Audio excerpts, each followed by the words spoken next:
Čaute makyťáci, pýtali ste sa, ako robíme nepriznané terasy, že to nie je moc zdravé pre drevo, ale pomocou PJ 7000 to je super. Je to káblový stroj a kábel má dĺžku 4 metre.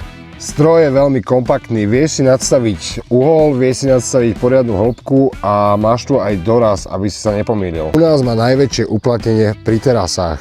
Keď ich realizujeme a chceme mať nepriznaný spôsob kotvenia, používame práve tento stroj. Vďaka tomuto stroju je moja robota kvalitnejšia, lebo podľa mňa tie nepriznané spôsoby kotvenia terasy sú oveľa lepšie.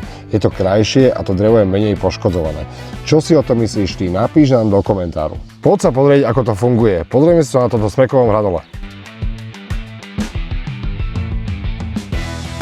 Viditeľnosť čiarky je perfektná.